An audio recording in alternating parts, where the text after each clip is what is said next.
everyone, I'm Laura Gale Locke with your City 7 News Now update. October is National Domestic Violence Awareness Month, and we have Shauna Mobley with the Wichita-Sedgwick County Domestic Violence Sexual Assault Coalition here to tell us more about it. Shauna, thanks for being here. Oh, you're welcome.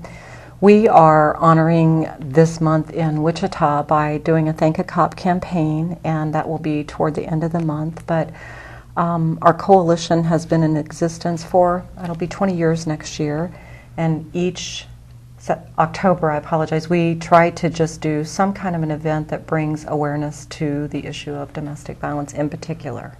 And tell me a little bit more about what you're asking the community to do during this month. Okay.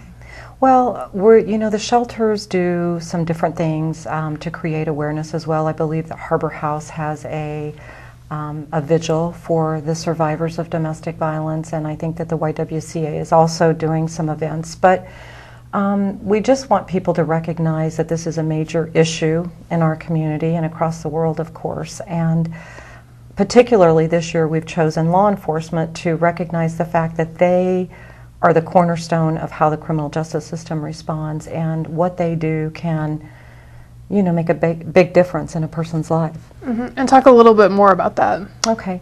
Well, it was about 1990, I guess it was May 1990 that we started mandatory arrest. So a lot of people don't know that prior to that, police didn't necessarily make arrests in these kinds of cases, but a lot of things happened to change that. And so we kicked that off, and it's been 23 years, and as our coalition meets monthly, we talk about who is really making a difference. And for us, when people come into contact with law enforcement, there's a tremendous ability to, assist that person in getting to resources, send a message that this is a crime and it's not acceptable to behave this way. Mm-hmm. And I think also something that we don't talk about much, but they encounter children quite often, and they can, soothe the fears and concerns of those children, at least at that moment.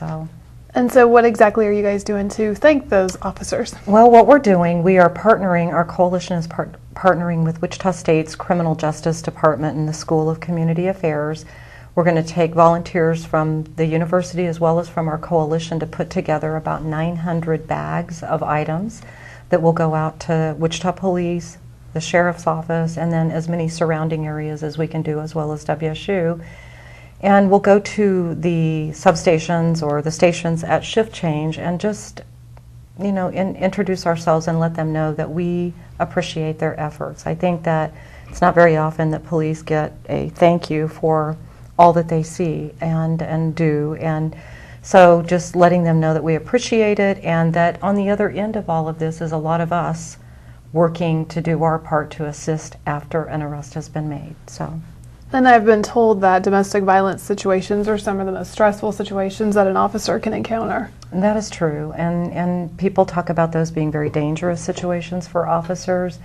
We've had over the years officers who've written poetry or shared different things with the coalition, and it's pretty clear that this puts a strain on them as well, seeing this and making those critical decisions about safety. Mm-hmm.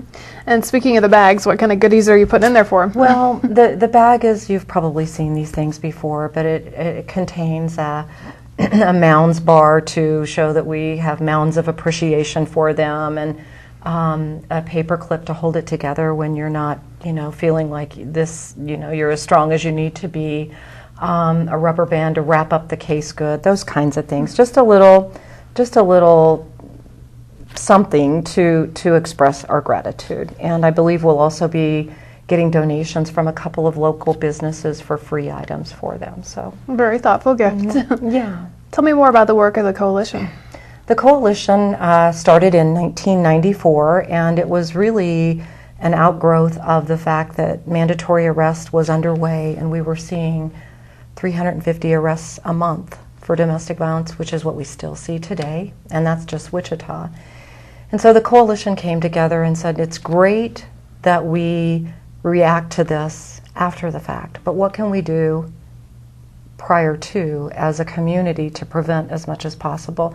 Prevention's a hard topic. There's not a lot of money to dedicate to prevention efforts, but So we serve a couple of purposes. We've been coming together for 20 years. We've been having annual events.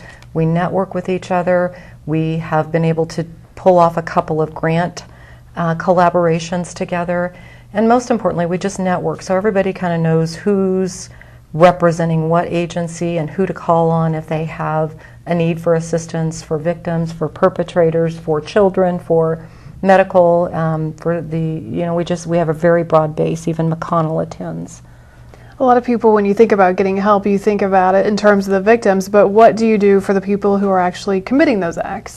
Well, that's an interesting question. The last couple of years have seen some pretty dramatic changes. There was a law passed and went into effect in the city July of this year, which mandates that offenders be designated domestic violence, and once that designation takes place in the court system, then they're ordered to get an assessment.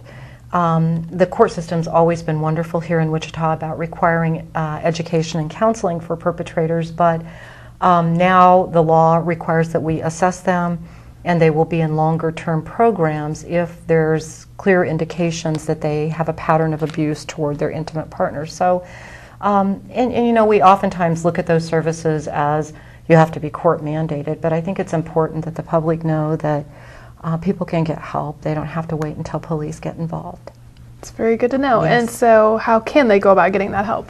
Well, I would suggest, quite honestly, the Attorney General's website, I believe that's ksag.org, has a list of certified batterer intervention programs. I think they could also call the shelters to talk with them about the agencies that they work with, or even probation offices across this community tend to know what agencies do that kind of thing. So. And what about for those people who are watching this and they know someone who they think might be a victim of domestic violence, or maybe they themselves are? Where can they go for help? I think that if you're a victim, the best resources we have here are the YWCA and Harbor House, and I think a call to those agencies can really connect people to a great deal of resources, from in-house safety, or just referring them to counseling if that's what they want, or certainly explaining how the criminal justice system works so that they can make a decision about whether that's what is in their best interest. Anything else that you wanted to add? No, I think I just appreciate that people recognize that law enforcement do a great deal of hard work to prevent and do everything they can in these cases. They definitely do, and thank you so much for being here today to tell us all about it. Thank you, too. And thank you for watching the City 7 News Now Update.